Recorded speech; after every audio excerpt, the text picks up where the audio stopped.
Assalamualaikum warahmatullahi wabarakatuh. Selamat pagi anak-anak semua. Semoga hari ini kalian dalam keadaan sehat, tak kurang suatu apapun. Hari ini kita belajar lagi IPS. Namun demikian, sebelum pembelajaran kita mulai, kita berdoa dulu sesuai dengan agama dan keyakinan kita masing-masing. Berdoa mulai. Terima kasih. Mari kita ikuti mata pelajaran berikut ini. Kalian perhatikan dengan baik. Mudah-mudahan nanti bermanfaat ya pada masa yang akan datang. Terima kasih. Hari ini kita masih melanjutkan tentang penduduk. Ya, jika minggu-minggu yang lalu kita sudah membahasnya, yaitu antara lain tentang jumlah penduduk, persebaran penduduk, komposisi penduduk, dan yang sekarang adalah pertumbuhan dan kualitas penduduk. Kalian tentunya masih ingat dengan materi yang sebelumnya ya. Jadi sekarang kita ikuti untuk materi yang keempat, yaitu pertumbuhan dan kualitas penduduk di Indonesia.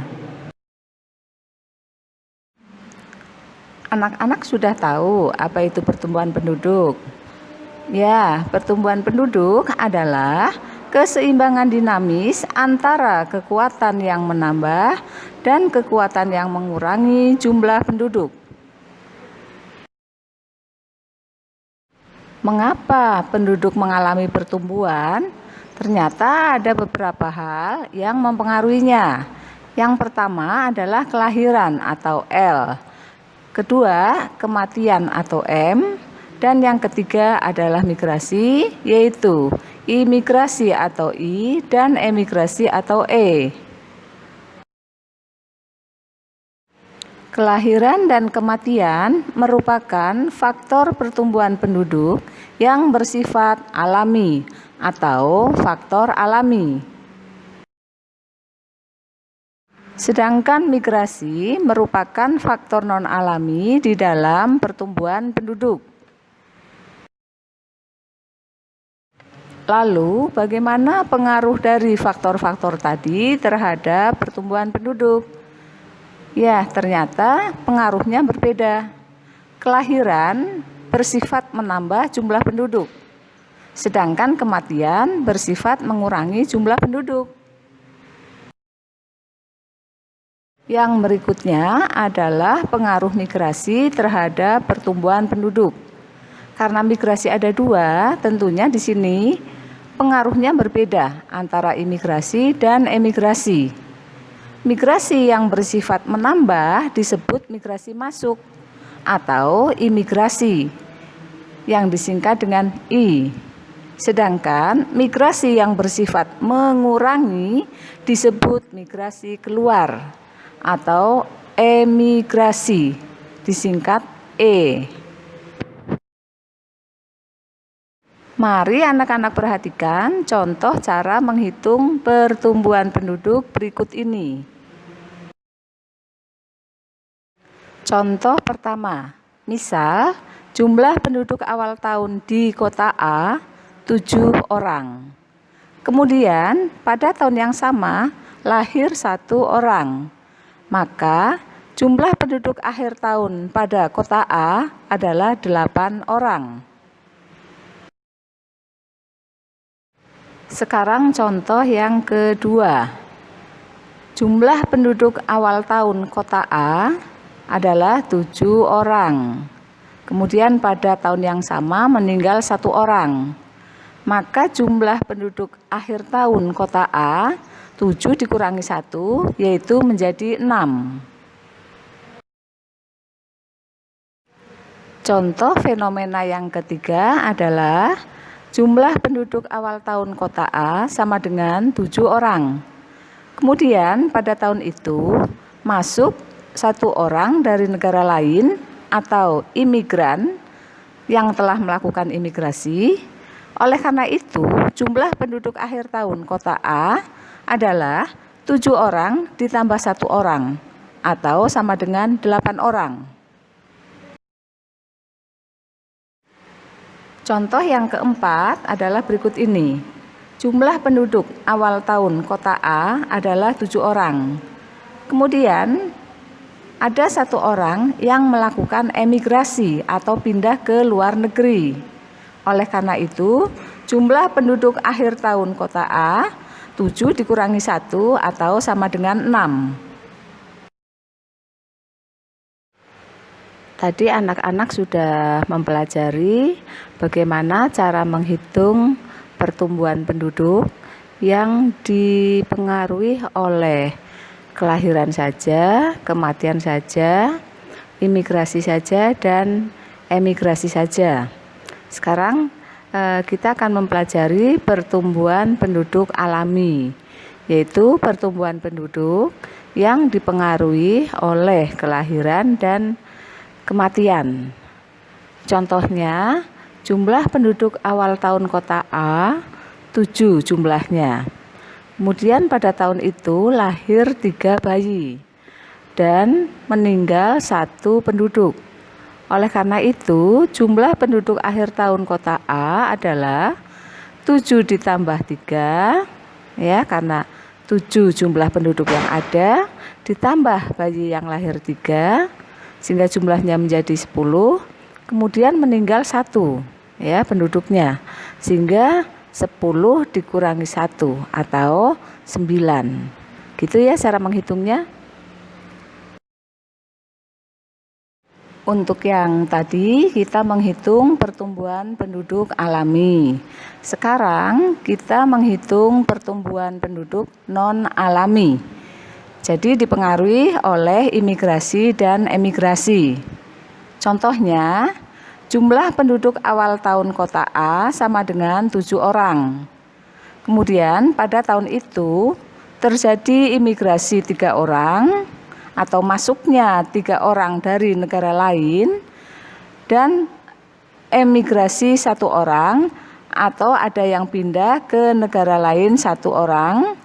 Maka jumlah penduduk akhir tahun kota A adalah 7 ditambah 3 sama dengan 10, kemudian dikurangi 1 sehingga jumlahnya menjadi 9. Kita lanjutkan lagi ya. Sekarang kita akan menghitung pertumbuhan penduduk total. Jadi pertumbuhan penduduk ini dipengaruhi oleh kelahiran, kematian, imigrasi, dan emigrasi. Contohnya, jika jumlah penduduk awal tahun kota A sama dengan 7, kemudian lahir 3, kemudian meninggal 1, lalu imigrasinya ada 3, dan emigrasinya ada 1, maka jumlah penduduknya pada akhir tahun yaitu sama dengan 11. Nah, menghitungnya bagaimana? Jadi jumlah penduduk awal tahun 7. Kemudian selisih kelahiran dan kematian ada 2. Ya, dan selisih imigrasi dan emigrasi juga ada 2. Sehingga jumlah penduduknya 7 ditambah 2 ditambah 2 sama dengan 11. Gitu ya anak-anak. Nanti kalian bisa mencoba lagi dengan buku kalian ya, silahkan coret-coret, membuat contoh sendiri biar kalian makin bisa bagaimana cara untuk menghitung pertumbuhan penduduk total. Jangan lupa yang mempengaruhi adalah kelahiran, kematian, imigrasi maupun emigrasi. Oke? Nah, biasanya kita bertanya-tanya, dari pertumbuhan penduduk tadi, baik itu pertumbuhan penduduk alami maupun pertumbuhan penduduk total, berapa persen sih pertumbuhannya dari penduduk yang ada? Sekarang rumusnya kalian perhatikan. PT sama dengan PO ditambah L dikurangi M. PT adalah jumlah penduduk di akhir tahun perhitungan yang diperoleh dari perhitungan PO, yaitu jumlah penduduk di awal tahun perhitungan, ditambah L, yaitu jumlah kelahiran, dan dikurangi M, yaitu jumlah kematian. Rumus yang kedua digunakan untuk mengetahui persentase pertumbuhan penduduk alami di suatu wilayah. Ya, kalian perhatikan, persen sama dengan L dikurangi M dibagi PO kali 100%. Persen adalah persentase pertumbuhan penduduk.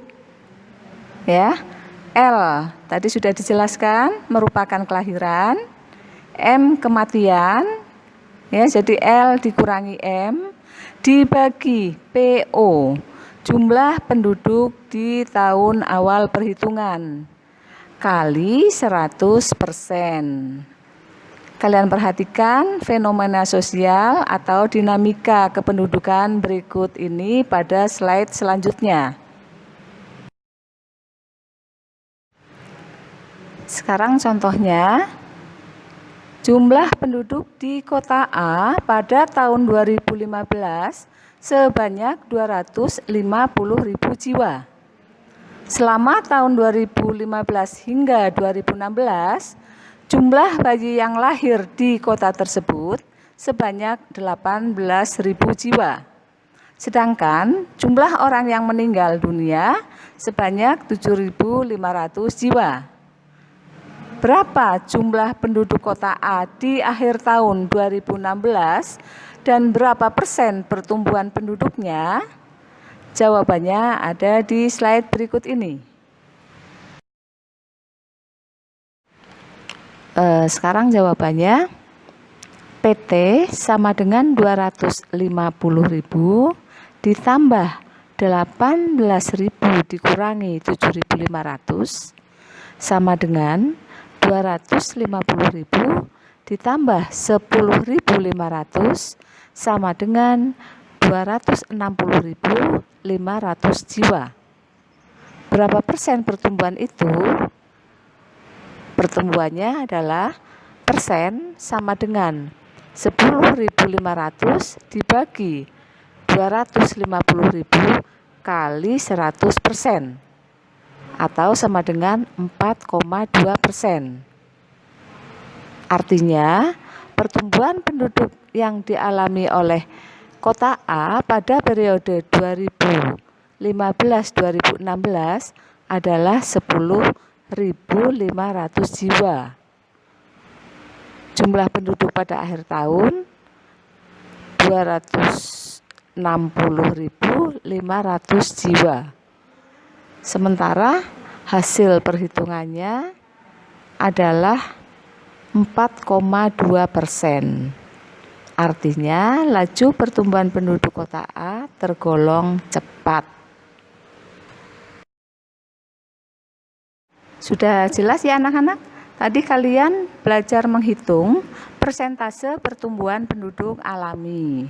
Nah, kalian bisa belajar sendiri bagaimana cara menghitung persentase pertumbuhan penduduk non-alami. Coba deh pakai buku kalian, coret-coret ya. Kalian membuat contoh kasus, kemudian kalian hitung, lalu kalian ketahui berapa persen pertumbuhan penduduk non-alami di suatu wilayah. Oke? Kalian pasti bisa deh. Cara menghitung persentase pertumbuhan penduduk non-alami sama dengan cara menghitung persentase pertumbuhan penduduk alami ya anak-anak. Sekali lagi kalian coba sendiri. Sekarang kita akan belajar untuk mencoba menghitung persentase pertumbuhan penduduk yang total. Rumusnya adalah PT sama dengan PO ditambah L dikurangi M ditambah I dikurangi E. Ini untuk mengetahui pertumbuhan penduduk total. Nah, Hasil dari perhitungan pertumbuhan penduduk total ini dapat digunakan untuk mengetahui berapa persen pertumbuhannya. Rumusnya sama dengan persen sama dengan L dikurangi M ditambah I dikurangi E dibagi PO kali 100%. Untuk lebih jelasnya, kalian bisa memperhatikan slide berikut ini. Ya, jadi pada tahun 2015 jumlah penduduk Kota B adalah 300.000 jiwa. Jumlah kelahiran selama periode tahun tersebut sebanyak 15.000 jiwa. Sedangkan yang meninggal penduduknya berjumlah 7.000 jiwa. Pada tahun yang sama pula, Kota B kedatangan penduduk yaitu 500 jiwa. Sementara yang pindah ke tempat lain 250 jiwa. Sekarang hitung berapa jumlah penduduk Kota B pada tahun 2016 dan berapa angka pertumbuhan penduduk totalnya atau persentasenya. Untuk mengetahui jawabannya, kalian perhatikan pada slide berikut ini. Hasil perhitungannya, PT sama dengan 300.000 ditambah 15.000 dikurangi 7.000 ditambah 500 dikurangi 250 sama dengan 300.000 ditambah 8.000 ditambah 250, yaitu totalnya adalah 308.250 jiwa. Berapa persen? 8.250 itu tadi pertumbuhannya dibagi penduduk yang ada kali 100% sama dengan 2,75%. Jadi pertumbuhan penduduk Kota B adalah 8.250 jiwa, sehingga pertumbuhan penduduk total berjumlah 308.250 jiwa. Angka pertumbuhan penduduk total sebanyak 2,75%, artinya laju pertumbuhan penduduk Kota B selama periode 2015-2016 tergolong cepat. Gitu ya anak-anak? Jika anak-anak masih bingung, silahkan ditanyakan kepada Bapak Ibu Guru ya. Nah, bagaimana dengan pertumbuhan penduduk di negara kita? Tingkat pertumbuhan penduduk di negara kita termasuk kategori sedang. Laju pertumbuhan cepat apabila angka pertumbuhan penduduk mencapai lebih dari 2% setiap tahunnya. Sedangkan laju pertumbuhan sedang apabila angka pertumbuhan penduduk berkisar antara 1% hingga 2% setiap tahunnya. Dan pertumbuhan penduduk lambat apabila angka pertumbuhan penduduk kurang dari 1% setiap tahunnya. Pada periode 2010-2014, angka pertumbuhan penduduk Indonesia mencapai 1,40% dalam 1 tahun ya. Nah, tergolong yang mana anak-anak? Untuk menurunkan tingkat pertumbuhan yang tinggi, pemerintah Indonesia melaksanakan program KB atau Keluarga Berencana.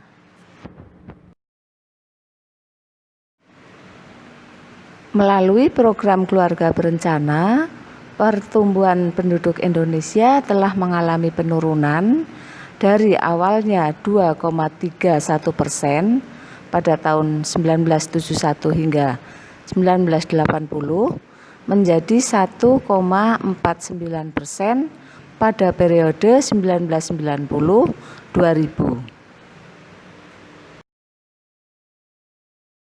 Struktur penduduk Indonesia atau susunan penduduk Indonesia lebih banyak pada penduduk usia muda. Hal ini sebagai akibat dari masih tingginya tingkat kelahiran. Coba kalian perhatikan gambar yang ada di sebelah ini, di mana satu orang pernah ada yang melahirkan kembar 8. Nah, kalau banyak perempuan yang memiliki anak kembar seperti itu, maka jumlah penduduk akan semakin banyak, terutama pada penduduk usia muda.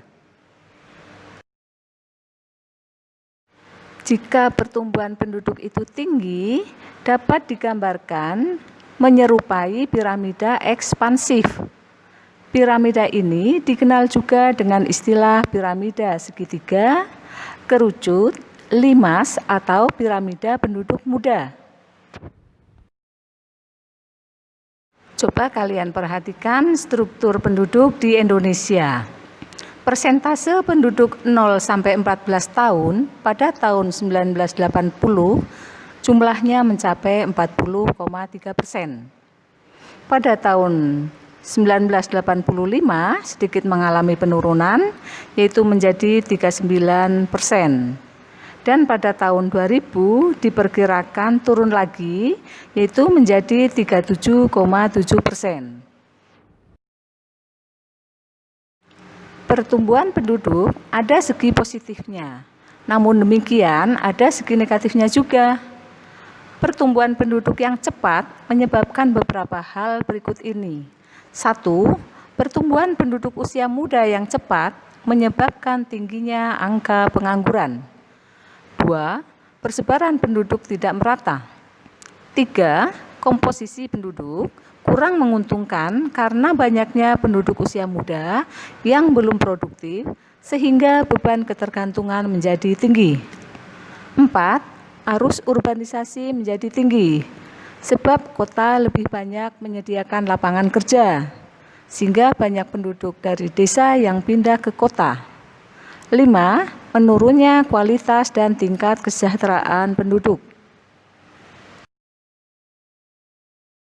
Masalah kependudukan Indonesia dalam hal kualitas adalah masalah dalam kemampuan sumber daya manusia. Di Indonesia, masalah kualitas penduduk yang terjadi dipengaruhi oleh masih rendahnya tingkat pendidikan, rendahnya tingkat kesejahteraan, yang semuanya kemudian dapat berpengaruh pada pendapatan per kapita masyarakat. Rendahnya pendapatan per kapita dapat menyebabkan orang tua tidak mampu menyekolahkan anaknya, sehingga banyak anak yang putus sekolah atau berhenti sekolah sebelum tamat. Pemerintah Indonesia telah berusaha keras untuk meningkatkan mutu pendidikan melalui berbagai program pemerintah di bidang pendidikan seperti beasiswa, bantuan operasional sekolah, program wajib belajar, dan sebagainya. Walaupun demikian, karena banyaknya hambatan yang dialami, maka hingga saat ini tingkat pendidikan bangsa Indonesia masih tergolong rendah. Penentu kualitas penduduk yang lainnya adalah tingkat kesehatan. Tingkat kesehatan penduduk merupakan salah satu faktor yang menunjang keberhasilan pembangunan. Tingkat kesehatan suatu negara dapat dilihat dari besarnya angka kematian bayi dan usia harapan hidup penduduknya. Hal ini dapat terlihat dari tingginya angka kematian bayi dan angka harapan hidup yang lebih rendah dibandingkan dengan negara-negara maju. Mata pencaharian merupakan salah satu dari beberapa tolok ukur kualitas penduduk. Akibat pertambahan penduduk yang tinggi, maka jumlah angkatan kerja tidak terserap. Bahkan semakin ketatnya persaingan tenaga kerja, maka angkatan kerja muda yang merupakan tenaga kerja kurang produktif pun ikut bersaing. Hal ini kurang menguntungkan usaha pembangunan secara nasional karena golongan muda kurang produktif tersebut merupakan beban. Masalah tenaga kerja dan kesempatan kerja merupakan masalah yang harus ditangani secara serius karena sangat pekat terhadap ketahanan nasional suatu negara. Mayoritas penduduk Indonesia bermata pencaharian sebagai petani. Berbeda dengan di negara maju yang sebagian besar mata pencahariannya adalah di bidang industri. Nah, materi tentang pertumbuhan dan kualitas penduduk telah selesai. Sekarang anak-anak ikuti kuis berikut ini untuk menguji pemahaman kalian. Silahkan. Kalian baca baik-baik soalnya atau kalian screenshot, kemudian kalian tulis dulu di buku catatan kalian, kemudian kalian jawab. Jangan lupa tulisannya yang rapih ya.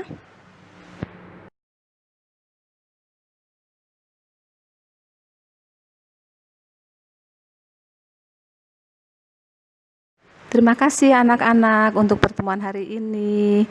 Sampai ketemu lagi pada pertemuan selanjutnya. Semoga kita dalam keadaan yang lebih baik. Wassalamualaikum warahmatullahi wabarakatuh.